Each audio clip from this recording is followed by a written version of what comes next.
Hi, it's Jon Mitchell, and this is another installment of the Mayor's Weekly Update. This is the first of 2018.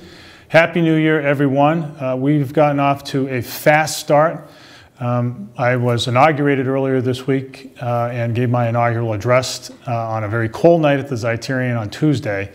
But the theme of the inauguration and of what I had to say boiled down to this. New Bedford is firing on all cylinders, and we need to, we can't be tapping the brakes at all.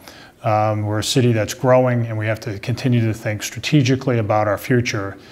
It's really important for us, it will be, to continue to support our businesses so that they are competitive, so that they continue to generate the kind of economic activity that supports jobs.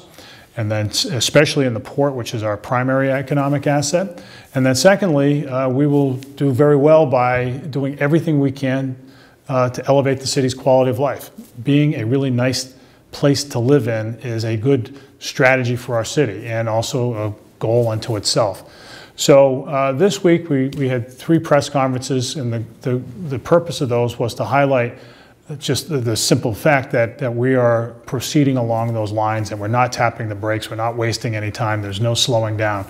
So one of the big areas that we wanted to focus on was our distressed neighborhoods, the near North End, the Root Street area, a couple of other discrete places that have not kept up with the rest of the city. I want to make sure that those are livable places, that they're safe, that they're places where children can grow up in and that parents are proud to live in.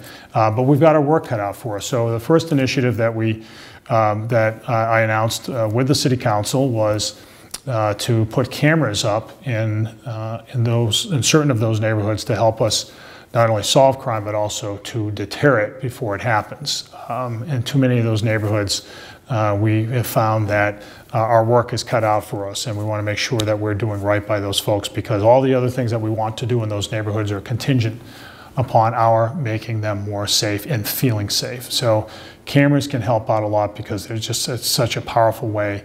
It offers a very powerful way to solve crimes and to deter other crimes from happening. In the same vein, in our second proposal, we want to do more in the way of code enforcement.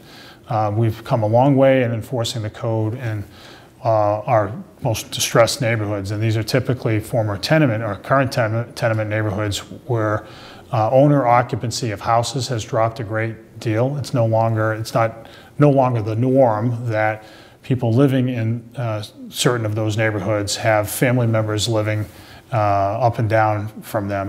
Most of the housing is owned by outsiders, and we want to promote home ownership in the long run, but in the short run, we've got to do more, building on our earlier efforts to make sure that the owners of those properties are taking care of them and taking care of their neighborhoods by extension.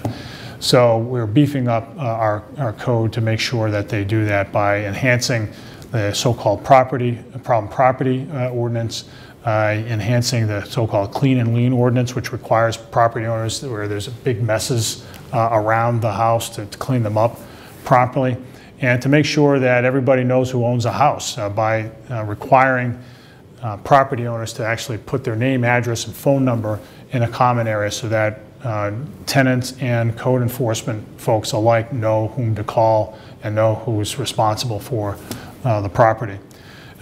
All of these efforts and more are contingent on what we discussed in our third proposal this week.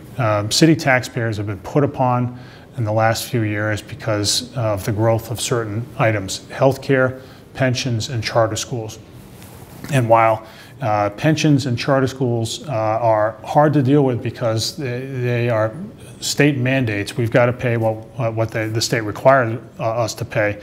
In the case of healthcare, although we are constrained in that area as well by state policy, there are certain options available to us, and in particular, the ability to have an arbitrator settle negotiations with our public employee unions on healthcare benefits is a big plus.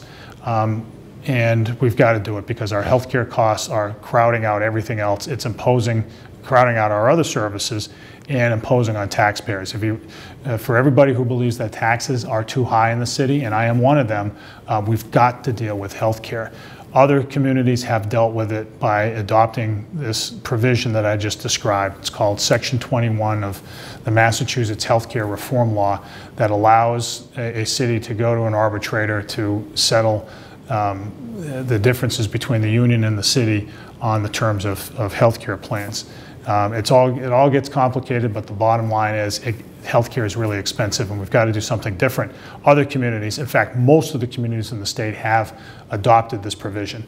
We've got to do it too. In fact, all of our surrounding communities have done it. Fall River's done it. And in southern Bristol County, only New Bedford and Westport have not adopted this provision. It's high time that we do that if we are to relieve taxpayers of the burden of ever-increasing healthcare bills. So a lot's been said. What I want you to know is that there is no slowing down here at City Hall. Everybody here is working extremely hard, and because we want our city to be a better place for all of us. So with all that, until next week, this has been the Mayor's Weekly Update.